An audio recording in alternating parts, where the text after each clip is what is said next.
ہمارے یہاں جب بھی حکومت تبدیل ہوتی ہے تو اے ٹو زی ہماری تمام پالیسیز جو ہے نا وہ 90 ڈگری کے اینگل سے چینج ہو جاتی ہیں.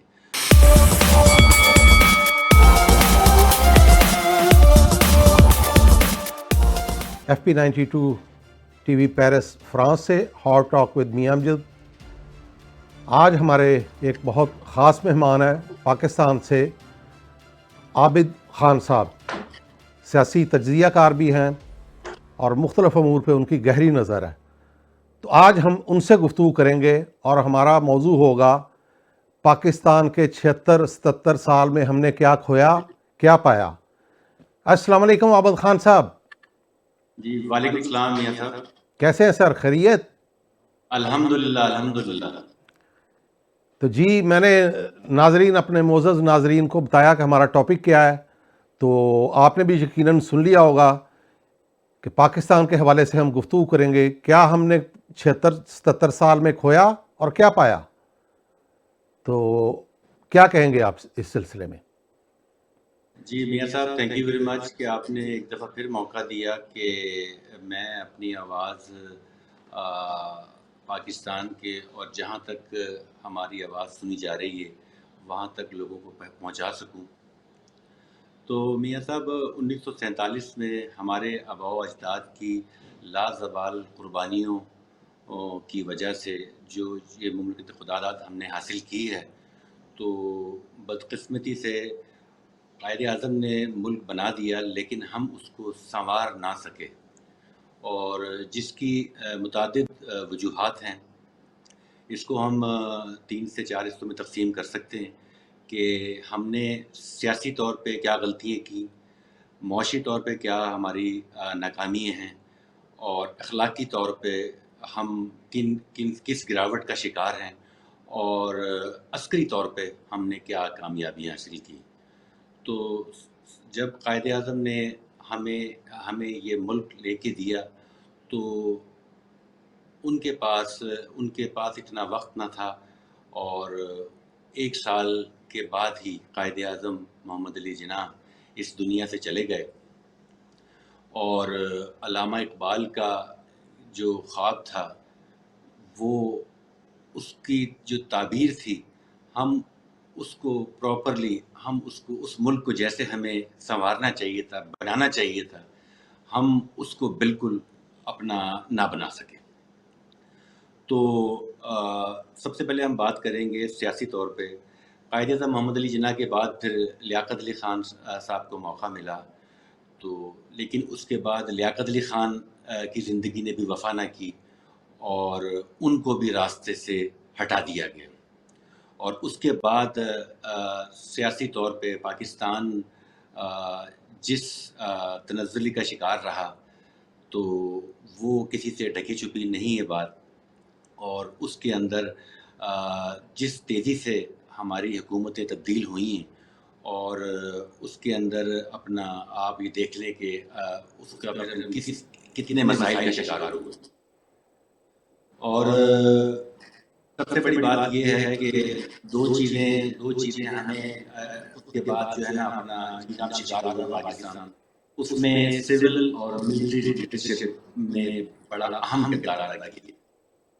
ہم نے شروع سے ہی جسے کہتے ہیں کہ کسی بھی سیاسی جماعت کو پنپنے نہ دیا، جس کی وجہ سے جس کا درد آج بھی یہ ہے کہ ہم ایک مسلسل اس پروسیس میں ہیں. حالانکہ 76 سال کا عرصہ کافی تھا پاکستان کو ہر لحاظ سے ترقی دینے کے لیے، اور یہ کسی بھی مملکت کو جو ہے اپنی منزل تک پہنچانے کے لیے یہ عرصہ کافی تھا. لیکن بدقسمتی سے ہم لوگ بجائے کہ 76 سال میں ہم ترقی کرتے، ہم آگے نکلتے، اقوام عالم کے اندر اپنا کو مقام بناتے، لیکن ہم بجائے آگے جانے کے ہم مسلسل ہمارا سفر پیچھے کی طرف ہے. تو وہی اس کی بھی 4 وجوہات ہیں کہ اپنا جو سیاسی طور پہ ہمیں پنپنے نہ دیا گیا. اگر ہماری سیاسی جماعتیں پنپتی اور یہ الیکشن کے ایک مسلسل پروسیس کے نتیجے کے اندر کہ اچھی قیادت ہمیں نصیب ہوتی، تو بار بار کی مداخلت سے وہ ہم اس مقام تک نہ پہنچ سکے جس مقام تک ہمیں پہنچنا چاہیے تھا. تو اس میں آپ یہ دیکھ لیں کہ اپنا 50 کی دہائی کے اندر ہمارا سیاسی زوال رہا، اور اس کے بعد 60 کی دہائی میں آپ یہ سمجھ لیں کہ پھر ایک ڈکٹیٹرشپ ہمارے ملک پر مسلط کر دی گئی. اس میں آپ یہ تو کہہ سکتے ہیں کہ ایک صنعتی انقلاب تو آیا، لیکن وہ صنعتی انقلاب، میں آپ کی بات ذرا کاٹنا چاہوں گا. آپ نے کہا کہ صنعتی انقلاب، تو پاکستان کو پورا وہ جو سسٹم خراب کرنے میں ڈکٹیٹر جنرل ایوب خان کا اہم کردار ہے. انہوں نے سازشیں پہلے دن سے شروع کر دی تھی. تو لیاقت علی خان کو شہید کرانے والوں کی انگلیاں بھی اس طرف جاتی ہیں. بعد میں خواجہ ناظم الدین کو وزارت عظمیٰ سے ہٹانا، محمد علی بوگرا صاحب کو لے کے آنا، چودھری محمد علی کو بنانا، پھر کسی کو اتارنا، اور بنگلہ دیش جو مشرقی پاکستان تھا وہاں کے بنگالی بھائیوں کے ساتھ ناانصافیوں کی ابتدا کی گئی. تو ایوب خان نے نہ آئین بننے دیا، آئین بن چکا تھا، سارے سیاستدانوں نے مل کے بنا لیا تھا، اس نے امپلیمنٹ نہیں ہونے دیا. اور بنگلہ دیش والے جو مشرقی پاکستان تھا اس وقت، وہ مطالبہ کر رہے تھے 1 مین 1 ووٹ، اس بنیاد پر دیں. تو اس آخری جو آئین ایک بن گیا تھا 56 میں، اس کے اندر تھا کہ قومی اسمبلی ہوگی آبادی کے تناسب سے. تو مشرقی پاکستان کی تعداد زیادہ تھی، اور سینٹ میں برابری کی بنیاد پر ہوگا، کہ یعنی کہ برابر برابر دونوں صوبوں کا. تو لیکن انہوں نے وہ بھی نہیں چلنے دیا. یعنی کہ کسی بھی صورت میں ہم لوگوں نے اپنے بنگالی بھائیوں کو ان کا حق نہیں دیا. حالانکہ پاکستان بنانے والے تو وہ لوگ تھے. یہ مغربی پاکستان کے لوگ تو سارے یونینسٹ پارٹی میں تھے. مسلم لیگ کی اکثریت جو مغربی پاکستان کی تھی، یہ یونینسٹ پارٹی میں شامل تھے. خضر حیات وزیر اعلیٰ جو تھا پنجاب کا، اس کے نعرے لگایا کرتے تھے. اور مسلم لیگ کا ایک وہ بڑا مشہور لطیفہ بھی ہے، حقیقت بھی ہے، کہ وہ جلوس نکلا ہوا تھا خضر حیات کے خلاف، تو وہ بعد میں ایک دم وہ جناب اس نے چھلانگ لگائی، مسلم لیگ میں چلا گیا. تو وہ کہنے لگے کہ پہلے اس کو گالیاں نکال رہے تھے جلوس میں، وہ پھر کیا نعرہ بن گیا جی، ہونے ہونے خبر آئی ہے خضر ساڈا بھائی ہے. تو میں کہتا ہوں یعنی کہ ہماری جو اسٹیبلشمنٹ کی طرف سے سازشوں کا آغاز ہے، اس نے ہی ہمارے سیاسی نظام کو برباد کیا. پاکستان بننے سے قبل پاکستان اچانک تو وجود میں نہیں آ گیا. تحریک پاکستان کی تو بڑی ایک ہسٹری ہے. بچوں کو آج کسی کو پوچھ لیں مجلس حرار کون تھی، یہ اللہ آپ کا بھلا کرے، علامہ عنایت اللہ مشرقی خاکسار تحریک، وہ کون تھی، اور دوسرے جو فریڈم فائٹر تھے، ایون علامہ اقبال تک کا نہیں پتہ لوگوں کو. تو یہ ساری چیزیں ہیں. تو سب سے جو مین غلطی پاکستان نے کی، ایک تو اپنے ہمسایوں کے ساتھ خواہ خواہ کا محاذ کھول کے 7 سمندر دور دوستیاں شروع کر لیں اور ان کو اڈے تک پرووائڈ کیے. تو یہ میری ایک رائے ہے، آپ اس بارے میں کیا کہنا چاہیں گے؟ میں نے اپنا میاں صاحب اپنی گفتگو کے ابتدا میں نے یہ بات کہی آپ سے کہ ہم سول اپنا جو اپنا ڈکٹیٹرشپ ہے اور ملٹری ڈکٹیٹرشپ ہے، ان دونوں کا شکار رہے ہیں.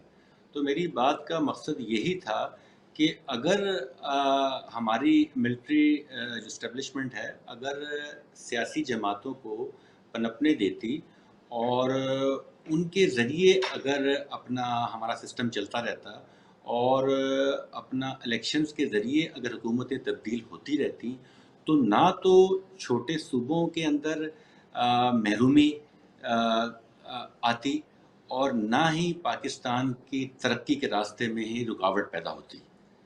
تو یہ تو اپنا میاں صاحب جو الیکشن تھا جس کے اندر فاطمہ جناح کو بھی ہروایا گیا، مادر ملت کو جس میں ہروایا گیا، اور اس کے بعد پھر اپنی حکومت کو دوام دینے کے لیے اپنا جسے کہتے ہیں نا کہ جواز مہیا کیے گئے.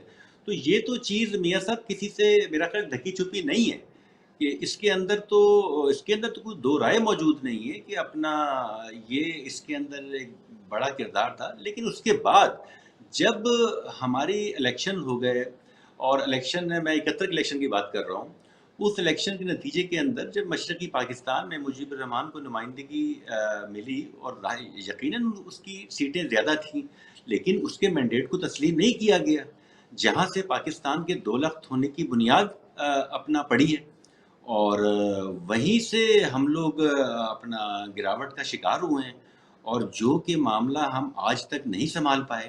تو اصل مسئلہ جس کی نشاندہی آپ نے کی، اصل مسئلہ تو بالکل یہی ہے۔ اور پھر اپنا جب باقی ماندہ بچا کچا پاکستان کو ہم لے کے اپنا ہم نے اس کو چلایا ہے، تو اس کے اندر بھی پھر اگین سول ڈکٹیٹرشپ نے جسے کہتے ہیں وہی کردار ادا کیا ہے کہ جو کہ اسٹیبلشمنٹ کا جو سابقہ تھی اس کا کردار تھا۔ تو میرے بھائی میں تو اس کو یہی کہوں گا کہ خدا را اب اس ملک کے ساتھ کافی ہو گیا ہے، اب اس کو چلنے دیں، اب اس کو سیاسی جماعتوں کے حوالے کر دیں، اور ہر ادارے کو اپنا کردار اپنے ڈومین کے اندر رہ کے ہی ادا کرنا چاہیے، جو جس کا کام ہے وہ وہی کرے۔ سیاسی جماعتوں کا کام ہے ملکوں کو چلانا، اور اس کے اندر بھی جو ہے نا ہماری جو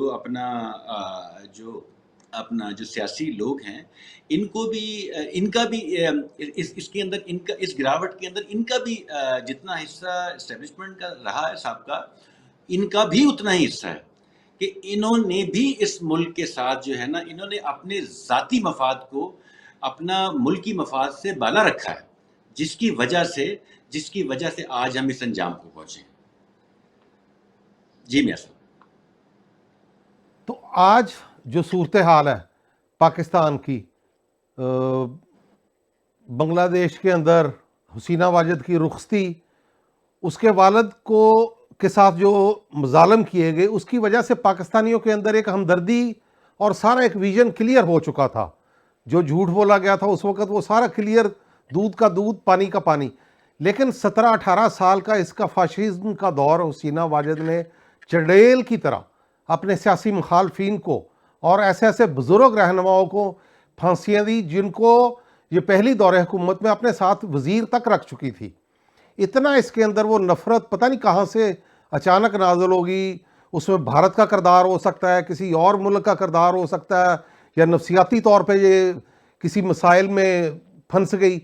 تو وہاں کے لوگوں کو جو مارنے کا اور دبانے کا اس نے سلسلہ شروع کیا، اور مکتی بانی جو انتہا پسند تنظیم تھی، غیر ملکی ایجنڈے پہ کام کرتی تھی، ان کی اولادوں کے نام پر اپنے سیاسی بندوں کو نوازنے کا سلسلہ شروع کیا، جس کے نتیجے میں احساس محرومی کی ایک تحریک پیدا ہوئی طلبہ کے اندر، اور انہوں نے اس کو اٹھا کر باہر پھینک دیا۔ حالانکہ وہاں جو آرمی چیف ہیں اس کے کزن ہیں، حسینہ واجد کے ریئل کزن ہیں، تو وہ بھی بے بس ہو گئے۔ انہوں نے کہا ہم اپنے عوام پر گولی نہیں چلا سکتے، تو برائے مہربانی آپ چلے جائیں۔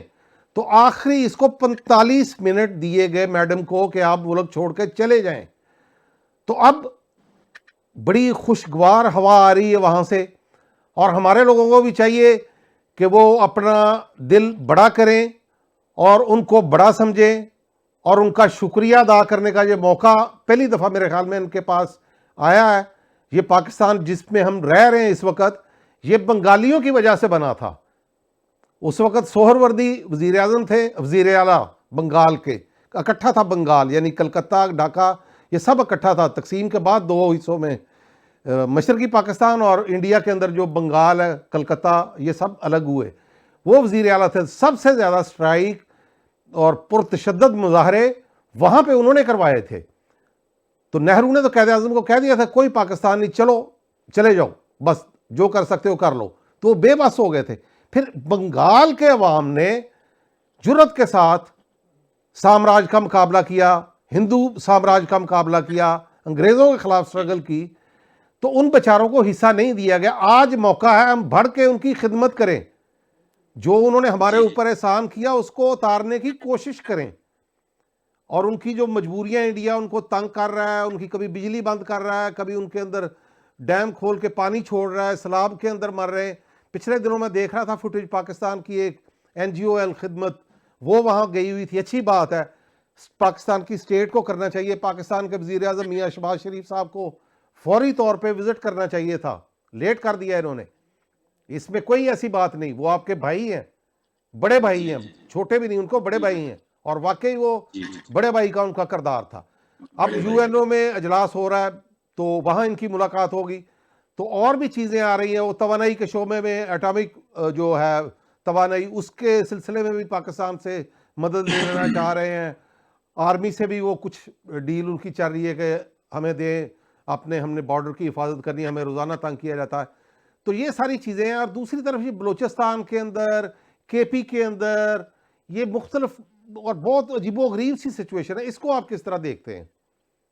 امیر صاحب یہ آپ نے تین دو چیزیں. تین باتیں، جی آپ نے دو تین باتیں کہی ہیں. ایک 71 سے پہلے کی جو صورتحال تھی، ایک تو اس پہ آپ نے ذکر کیا کہ جو معاملات تھے، یقیناً میں اس چیز سے بالکل اتفاق کرتا ہوں کہ مشرقی پاکستان والے، ان کا کردار ہمارے بڑے بھائی والا تھا، اور ہم واقعی ان کے ساتھ انصاف نہ کر سکے، جس کی مختلف وجوہات ہیں. اور اب اس کے اوپر جو ہوا سو ہوا. دوسری چیز اب 71 کے بعد کی ہے، جب پاکستان دو لخت ہو گیا، اس کے دو حصے ہو گئے، تو اب ان سے ہم ظاہری بات ہے ہمدردی کا اظہار تو کر سکتے ہیں. اور باقی اس کے علاوہ جو ڈیمیج ریاست پاکستان کو اپنا اسلامک ورلڈ کے اندر جو سب سے بڑی مسلمان ریاست تھی وہ دو لخت ہونے کے بعد، اس کے علاوہ ہم اور کیا کر سکتے ہیں؟ اب تو ملک کے دو ٹکڑے ہو چکے ہیں، بنگلہ دیش وجود میں آ گیا، پاکستان نے ایک ظاہری بات ہے کہ باقی ماندہ پاکستان کو ہم نے پاکستان کا نام دے کے اس کو سٹارٹ کیا. اب ہمیں پچھلی جو سابقہ غلطی ہیں، اب ہمیں اس سے سیکھتے ہوئے آگے چلنا ہے. اس میں اب آپ کے پیچھے والے معاملات جو ہے نا، اور ہماری بدقسمتی یہی ہے کہ ہم نے اب تک نہیں سیکھا، اور جو چیزیں مشرقی پاکستان میں محرومی کا باعث بن رہی تھیں، وہی چیزیں اب ہمارے چھوٹے صوبوں کے اندر بھی اپنا ان کا وجود پایا جاتا ہے. تو ہمیں وہاں کی چھوٹے صوبوں کی مقامی قیادت کو کھلے دل سے تسلیم کرنا ہوگا، ان کے مسائل کو، ان کے معاملات کو دل بڑا کر کے ہمیں ان کو حل کرنا ہوگا، اور اس طریقے سے ہم باقی ماندہ پاکستان کو لے کے چل سکتے ہیں اور اس کو ترقی دے سکتے ہیں.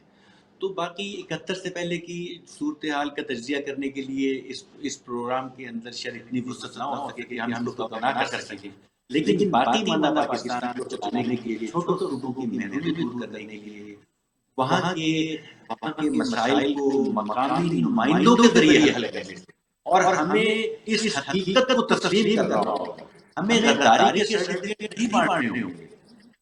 جتنے محب وطن ہم لوگ ہیں، باقی صوبوں کے لوگ بھی اتنے ہی محب وطن ہیں، اور صحیح لوگوں کو ہمیں آگے لانا ہوگا، انہیں نیشنل اسٹریم میں لانے کے لیے ان کی حوصلہ افزائی کرنی ہوگی. تو اسی طریقے سے ہم پاکستان کو آگے لے کے چل سکتے ہیں. اچھا، دوسرا ایک بڑا پاکستان کی ہسٹری میں عجیب و غریب آیا، افغانستان کی طرف ہمیں ایسے مروڑ اٹھا 70s کے بعد.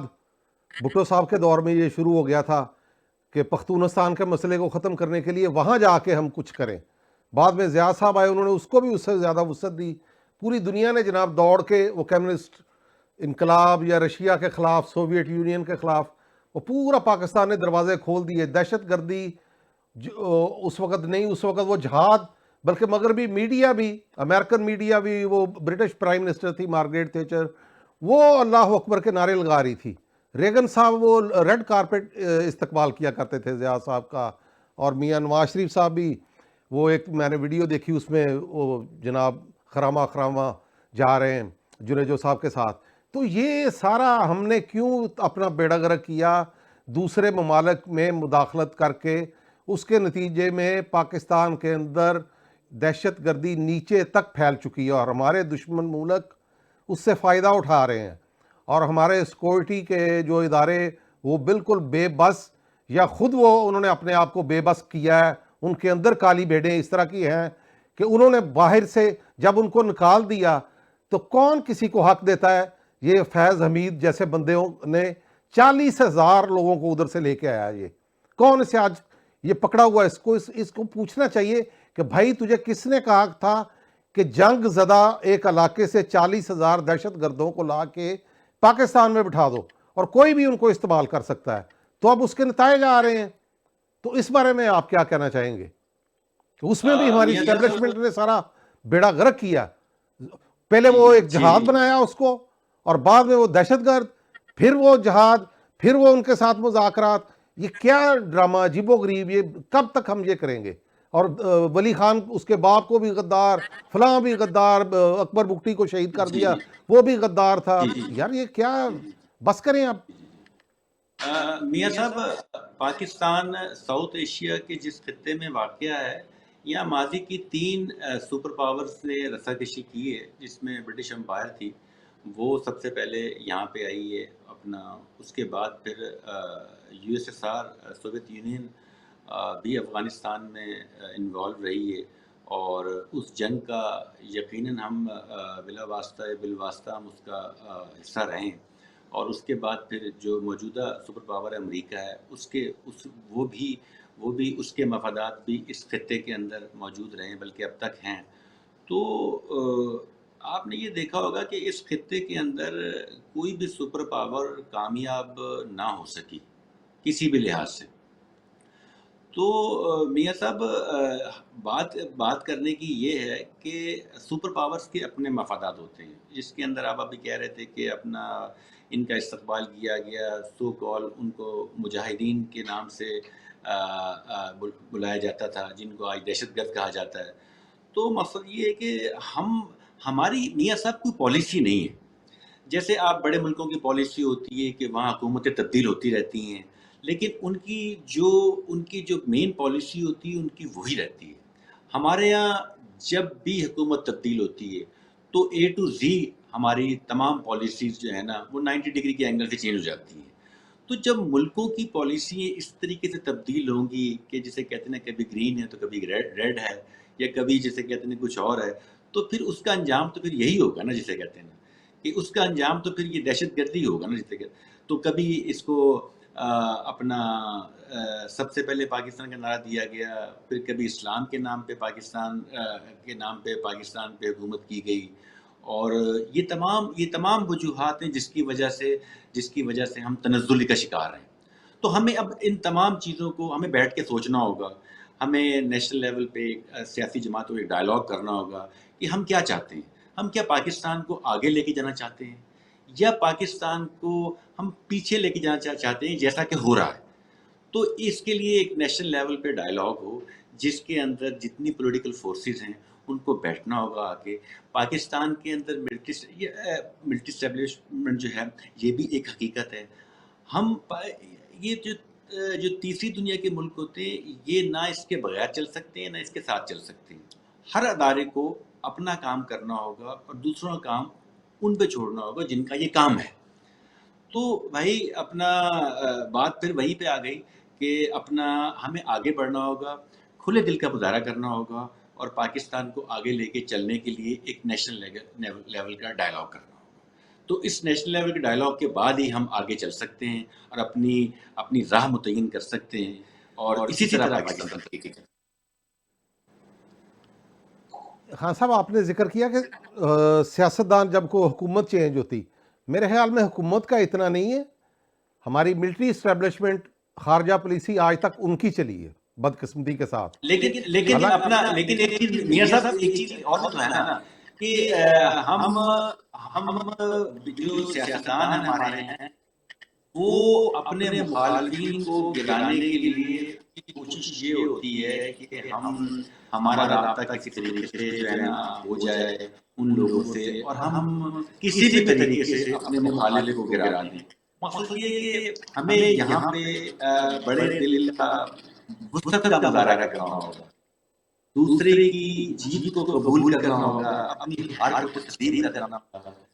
تو جب تک یہ اسپرٹ نہیں آئے گی تو اس وقت تک ہم آگے نہیں جا سکتے.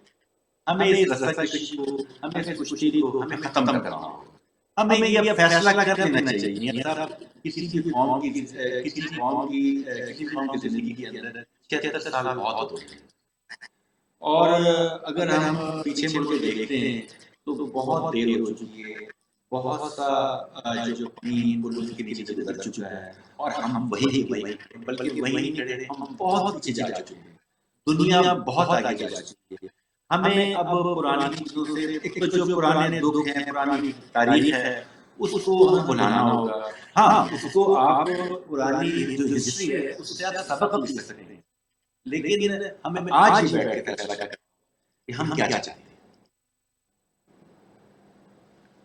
یہ ایک سوال بنتا ہے کہ جب میاں نواز شریف کی حکومت ختم کی گئی بڑے عجیب و غریب انداز میں، اور اسٹیبلشمنٹ نے اپنا بھرپور کردار ادا کیا، انہوں نے جسٹس شوکت عزیز صدیقی صاحب کو جا کے کہا جی آپ خلاف فیصلہ دیں، ان کے ہماری 20 سال کی سٹرگل ضائع جائے گی. تو جس طرح بھی الیکشن ہوئے، عمران خان صاحب وزیر اعظم بن گئے، وہ ایک پیج پہ ان کا بریک ڈانس چلتا رہا، رومانس چلتا رہا باجوہ صاحب کے ساتھ. پھر اچانک ان کے ساتھ بھی اختلافات شروع ہو گئے اسٹیبلشمنٹ کے.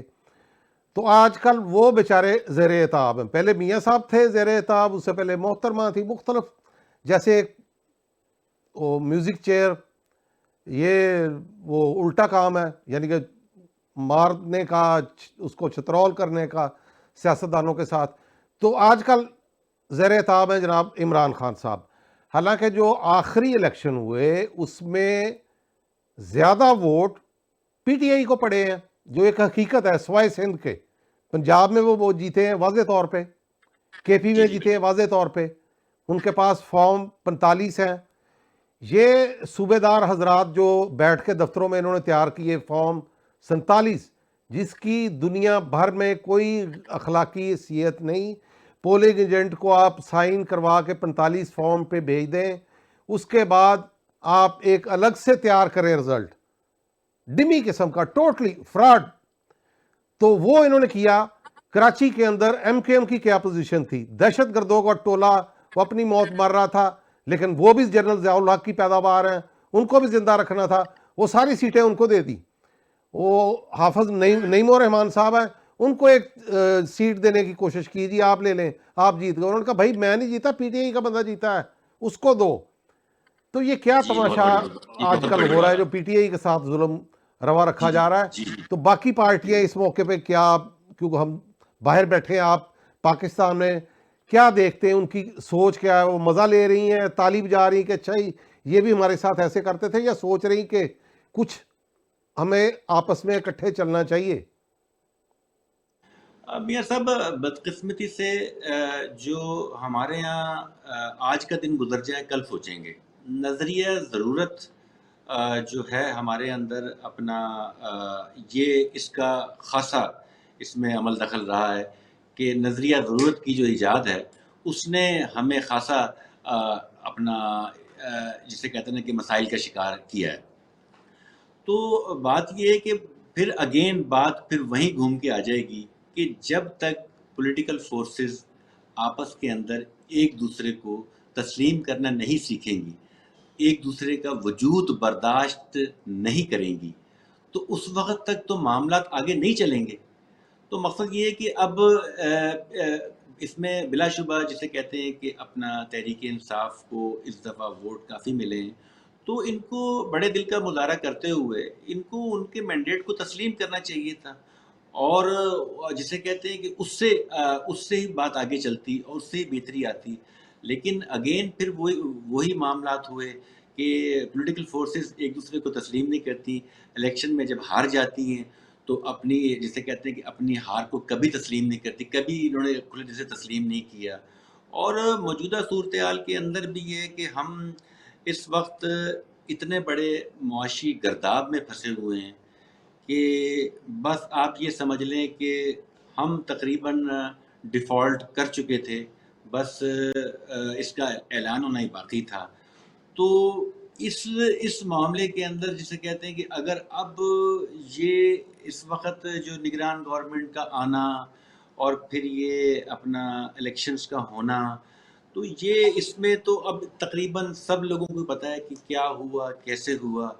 تو اب ہمیں مستقبل میں جسے کہتے ہیں کہ عمران خان صاحب کے کیسز کے ساتھ انصاف کرنا ہوگا، ان کے ساتھ بیٹھ کے بات کرنی ہوگی، اور ان کو بھی یہ چیز سمجھنی چاہیے کہ ہمارے جو اپنے ذاتی مفاد ہیں وہ ملکی مفاد سے اوپر نہیں ہونے چاہیے. ان کو اپنی انا کی قربانی دیتے ہوئے باقی پولیٹیکل فورسز سے بات کرنی ہوگی. یہ لوگ آپس میں ڈائلاگ کریں، جیسے میثاق جمہوریت اپنا مسلم لیگ نے اور پیپلز پارٹی کے درمیان ہوا تھا. اب اس طریقے سے ہمیں اب دوبارہ میثاق جمہوریت جو اس وقت 3 بڑی پارٹی ہیں جو کہ ایک حقیقت ہے ان کے درمیان ہونا چاہیے, اور ہمیں اور اپنا تمام پارٹیوں کو ایک دوسرے کے لیے راستہ دینا ہوگا. یہی پاکستان کے بہتر مستقبل کا میرے خیال میں حل ہے, اور اسی طرح ہونا چاہیے. صاحب ایک میں سوال کرنا چاہوں گا, بلکہ 2 سوال آپ کو سامنے رکھوں گا. پاکستان کے اندر آئی پی پیز 94 میں شروع کیے گئے, یہ کتنی جہالت کی بات ہے. تیل لے کے باہر سے آپ اس سے بجلی پیدا کر رہے ہیں. اس وقت قاضی حسین احمد صاحب نے بہت زیادہ مخالفت کی تھی. آج بیڑا غرق ہو رہا, پورے پاکستان کے اندر لوگ اپنے زیورات بیچ کے بجلی کے بل اتار رہے ہیں, اور عجیب و غریب لائف سٹائل لوگوں نے اختیار کر لیا, گھر یورپ کی طرز پر بنا لیے. وہ سارا ایک الگ بحث ہے, کیوں یہ اس کے پیچھے پڑی ایک پلاننگ ہوتی, اور جہل یہ لوگ بنتے ہیں. وہ اسٹیٹ بھی روکنے میں ناکام, وہ پتہ نہیں خود اس میں ملوث ہوتی. وہ ڈی ایچ اے میں بھی اس طرح کی کوٹھیاں بن رہی ہیں جناب, وہ کیا نام ملک ریاض صاحب اس طرح کے ماڈل پیش کر رہے ہیں, تو لوگ اس طرف لپکے. تو اب بیڑا غرق ہو چکا آئی پی پیز کی وجہ سے, پاکستان کو نگل چکا. اور دوسری طرف ہے ایک امید کی کرن, سی پیک, جس پہ پاکستان کے دنیا کے اندر جتنے بھی دشمن ہیں, کسی ایک ملک کا میں نام نہیں لے رہا, بہت سارے دشمن ہیں, دوست ہمارے تھوڑے ہیں, وہ سب اکٹھے ہیں کہ ان کا سی پیک نہ کامیاب ہونے دیا جائے. تو آپ اس سلسلے میں دونوں پوائنٹ کیا کہنا چاہیں گے, آئی پی پیز اور سی پیک. سی پیک کو آپ کس نظر سے دیکھتے ہیں, کہ کوئی امید ہے کہ وہ کامیاب ہو سکے گا؟ انشاءاللہ یہ سی پیک ضرور کامیاب ہوگا. یہ اپنا اس پہ کافی حد تک کام ہو چکا ہے.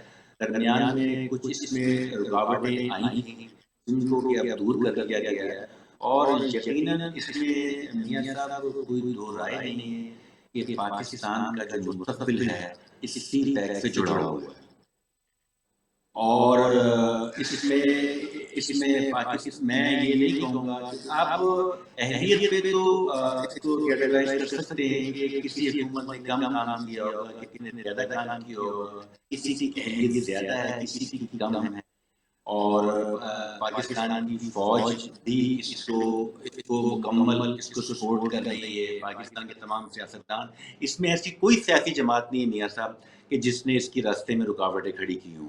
پیپلز پارٹی, زرداری صاحب نے چائنا جا کے جو اس کا آغاز کیا تھا, اور جب میاں نواز شریف حکومت کے اندر آئے تو بلا شبہ عملی طور پہ اس پہ جو سی پیک پہ کام شروع ہوا اس وقت شروع ہوا ہے. اس کی رفتار بھی تیز کی گئی, لیکن پھر چونکہ ان کی حکومت کا تسلسل نہ رہ سکا تو اس کے اندر کچھ رکاوٹ تو ضرور آئی ہے, اور کچھ عرصے کے لیے یہ تعطل کا شکار بھی ہوا ہے. لیکن الحمدللہ مجھے یہ بتانے میں اب کوئی اس میں کوئی چھچاہٹ نہیں ہے کہ سی پیک پوری تیزی کے ساتھ اپنی منزل کی جانب رواں دواں ہے, اور اس کے جو متعدد پروجیکٹ ہیں جو وہ بالکل اپنی تکمیل کے قریب ہیں, اور نئے پروجیکٹ جو ہیں اس میں, بلکہ ابھی میں کل ہی اپنا اخبار میں دیکھا تھا, بلکہ ٹی وی کے اوپر بھی, کہ سکھر حیدرآباد موٹر وے کو بھی حکومت اس میں شامل کروانے کی کوشش کر رہی ہے. اور باقی اس کے علاوہ جو ہے نا کچھ 1-2 ڈیمز ہیں ان کو بھی اس میں شامل اپنا کرنے کی کافی کوشش ہو رہی ہے. چونکہ اس وقت ہم خاصے بڑے معاشی گرداب کے اندر پھنسے ہوئے ہیں, تو لہٰذا چیزیں تھوڑی سی مشکل ہیں, انتظار کرنا بھی ذرا, اور چیزوں کے نتائج جو ہیں وہ ذرا کچھ دیر میں آئیں گے. تو لہٰذا اب لوگوں کو جلدی بھی ہے کہ کچھ نظر نہیں آ رہا, حالانکہ آپ دیکھ رہے ہیں کہ مہنگائی میں خاصی کمی ہوئی ہے, اور اس کے بعد چیزیں بہتر ہونی شروع ہوئی ہیں. پالیسی ریٹ جو ہے وہ تقریباً 2 دفعہ کم ہو چکا ہے, مہنگائی کے اندر خاصی کمی آئی ہے. اور اب الحمدللہ اگر یہ تمام سیاسی جماعتیں ایک دوسرے کو تسلیم کر لیتی ہیں اور آپس میں بات چیت کا راستہ اپناتی ہیں, تو انشاءاللہ اس میں کوئی شک نہیں ہے کہ انشاءاللہ سی پیک مکمل ہوگا اور پاکستان کے لیے بہت بہتر ثابت ہوگا. آئی پی پیز کے حوالے سے آپ کیا کہنا چاہیں گے؟ آخری بات سوال. جی, آئی پی پی مطلب جو پہلا آئی پی پی کا جو کانٹریکٹ ہے وہ محترمہ بینظیر شریف صاحبہ نے کیا تھا, اور اس وقت جو پاکستان کی پوزیشن تھی یقیناً اس وقت ہمیں ضرورت تھی وہ اپنے دور میں صحیح معاہدہ کر گئی تھی. اگر اگر اس وقت وہ معاہدہ نہ کیا جاتا 90s میں یا اس کے بعد جو جو بجلی کی جو شدت سے کمی تھی اگر وہ ان کا معاہدہ نہ کیا ہوتا تو پاکستان بہت مشکلات کا شکار ہو سکتا. ہاں یہ ہے کہ ہم اس کے بعد جو ہم نے آئی پی پی کے معاہدے کیے ہیں جیسے پاکستان کی جو اپنا جو صنعتی جو گروپس ہیں وہ جب آئی پی پیز کے اندر آئے ہیں تو ہم ان سے بہتر معاہدے کر سکتے تھے لیکن ہم بدقسمتی سے کہ ہم ان سے بہتر معاہدے نہ کر سکے. ہم نے ان کی زیادہ قیمت کے اوپر یا اس کو ٹیکنیکلی میں اس معاملے میں کچھ زیادہ آپ کو ٹیکنیکل رائے نہیں دے سکتا لیکن بہرحال ان معاہدوں میں اب بہتری کی گنجائش موجود ہے. ہم انہیں بہتر کر سکتے ہیں. بلکہ آخری ایک سوال آپ سے بس اس کے بعد پروگرام ختم ہونے کی طرف جا رہا ہے. یہ بہت زیادہ پروپوگنڈا ہو رہا ہے کہ پاکستان سے نوجوان بڑی تعداد میں بھاگ رہے ہیں. کہاں تک اس کے میں صداقت ہے؟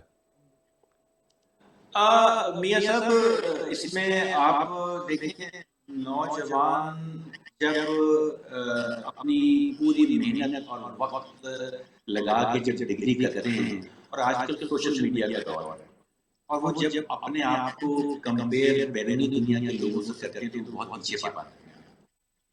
تو ظاہر بات ہے کہ اس جو آج کل جو دنیا میں ایک دوڑ چل رہی ہے ترقی کی دوڑ چل رہی ہے تو پاکستان میں اس طرح کی جو سہولتیں ہیں وہ نہیں ہیں. پاکستان میں وہ مواقع نہیں ہیں جو جس قسم کی وہ جابس چاہتے ہیں جس قسم کا وہ کاروبار کرنا چاہتے ہیں. تو برین ڈرین تو ہوا ہے. میں آپ کی اس بات سے بالکل اتفاق کرتا ہوں کہ برین ڈرین تو ہوا ہے لیکن اب اس میں کچھ کمی آنا شروع ہوئی ہے. اور جیسے میں اس کی مثال آپ کو دوں گا کہ پاکستان کی جس وقت آئی ٹی انڈسٹری ہے جس نے تقریباً 2 سے 3 بلین ڈالر کا ریونیو اپنا پاکستان کے لیے حاصل کیا ہے اور اب موجودہ گورنمنٹ ہے اس کو خاصی حد تک سہولتیں دے رہی ہے اور انشاءاللہ تعالی یہ اگلے 2 سال کے اندر ہماری جو آئی ٹی کی ایکسپورٹس ہیں وہ 5 بلین ڈالر تک پہنچ جائیں گی اور جو کہ ہمارے ملک کے لیے بہت اچھا ہوگا. بہت بہت شکریہ جناب عابد خان صاحب, آپ نے اپنا قیمتی وقت دیا جو آپ کا بھی بہت اور شکریہ. اپنی قیمتی رائے کا اظہار کیا. ناظرین, یہ تھے ہمارے ساتھ معروف پاکستان کے انالسٹ تجزیہ کار عابد خان صاحب جو پاکستان کے اندر معاشی اور سیاسی بگڑتی اور سلجھتی صورتحال کے حوالے سے گفتگو کر رہے تھے. تو اب میں آپ سے اجازت چاہوں گا. انشاءاللہ بہت جلد ایک نئے پروگرام کے ساتھ, ایک نئے ٹاپک, ایک نئے مہمان کے ساتھ آپ کے سامنے پیش ہوں گے. اپنے میزبان میاں امجد کو اجازت دیں. اللہ حافظ.